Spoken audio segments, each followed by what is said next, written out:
Partie 2. Les fondations du succès. Faites-vous la sourde oreille à ces signaux d'alarme que le passé vous envoie. Du passé, quoique bon ou malheureux, s'y construit l'avenir pour des jours plus heureux.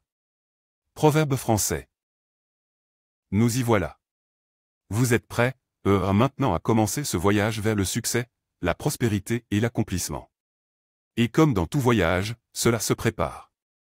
Avant d'aller plus loin, je vous invite à vous munir d'un cahier de notes personnel au format A4 par exemple. Vous pouvez nommer ce cahier de notes personnel comme vous le souhaitez.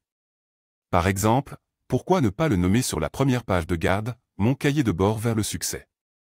C'est dans ce cahier, strictement personnel, que vous prendrez note de toutes les réponses des exercices auxquels vous aurez participé dans ce livre. Mais ce n'est pas tout, ce cahier personnel vous servira également de carnet de bord afin que vous puissiez prendre conscience d'ici quelque temps, des énormes progrès que vous aurez réalisés.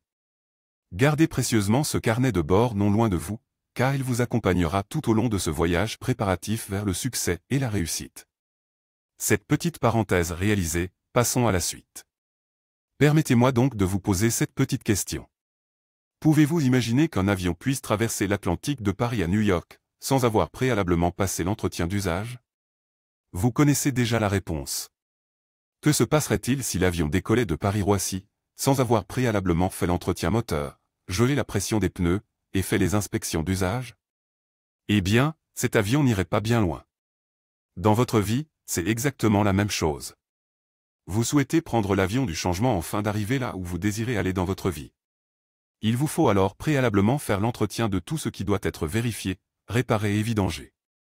Dans cette partie, nous allons passer en revue ce qui doit être vérifié, réparé et vidangé dans votre propre existence, avant de passer à la suite.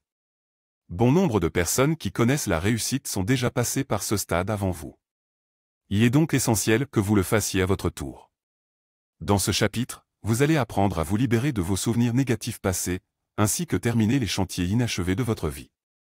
Tout comme pardonner à ceux qui vous ont fait du tort. Cette étape indispensable est incontournable si vous souhaitez vous tourner vers le succès dans votre existence. Il faudrait rendre au passé sa véritable vocation, c'est-à-dire d'être oublié, et il cessera tout de suite d'exercer une quelconque influence nocive sur notre vie présente. Dominique Glocheux.